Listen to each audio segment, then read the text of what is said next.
The junkyard always has a fragrant aroma of rotting food. To track down this jam and smell, Old Lie had to investigate and ended up finding a very with the takeout address. Old Lie found the culprit, the serial killer.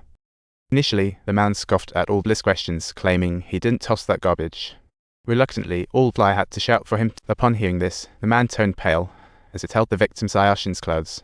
When Old Lie saw the uniform, he realized something was wrong. But it was too late for a panic escape, as he felt the vibes of danger creeping in. Old Lie was filled with dread right then and there, and as the scene shifted, his mood was like a roller coaster ride.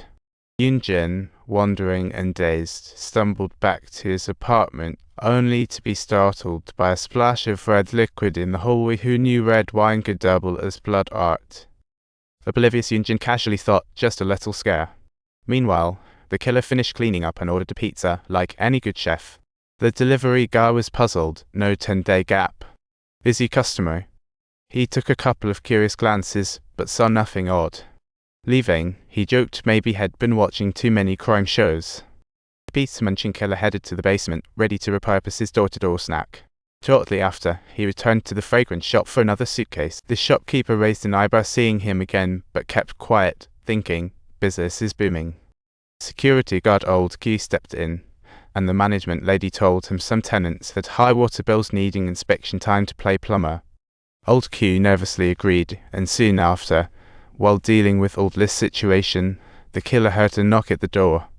He went to check, just as Old Q called about the water bill, but got startled when his phone vibrated right into the suit. The killer opened the door to find the management lady, who informed him about some recent peeping incidents, saying they needed security cameras and however, they needed all tenants' agreement for that, and she asked him to come in and chill a bit.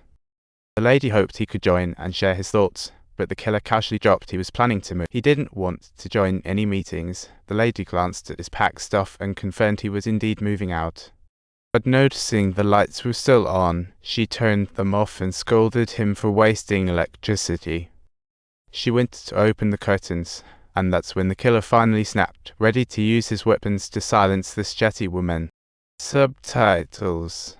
As he drew nearer, the female manager suddenly spoke out. This one. I bought it from a foreign country. If you're interested, I can give it to you. Just like that, the management lady escaped a close call by being so generous. Meanwhile, Sayo Hong was promoting to the monitor, noting she resembles victim Shan and is the manager's daughter.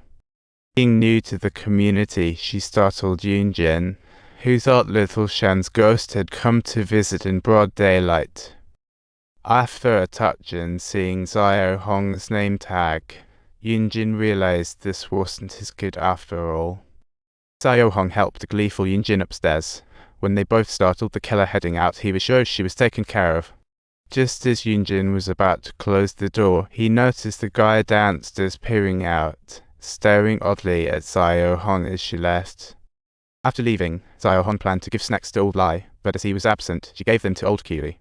She introduced herself as the management lady's daughter, anticipating they might do business often, so she thought they'd better get to know each other first. Receiving such a rare gift from her, Old Kiwi was thrilled. He stirred the snacks before setting off to investigate the killer's home. Due to the high water usage, he came for an official check on any leaks or mishaps. The killer claimed he was moving out, while Old Q was suspicious, but barely managed to gather any clues before the killer quickly shut the door.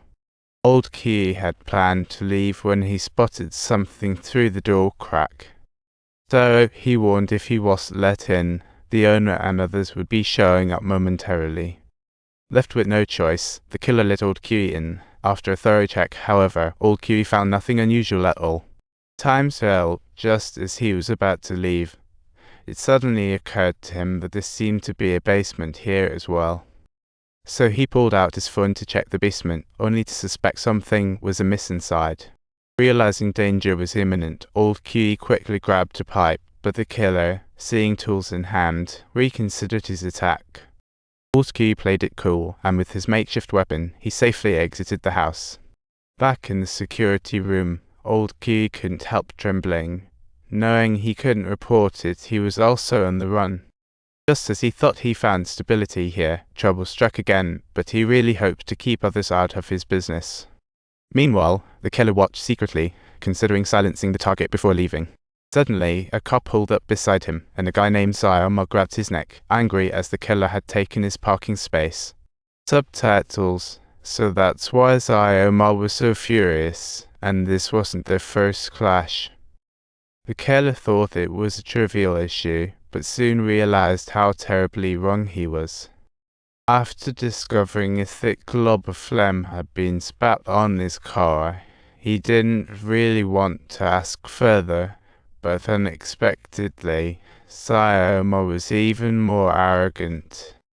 Sayama not only lectured him, but also ridiculed the scars on his arms.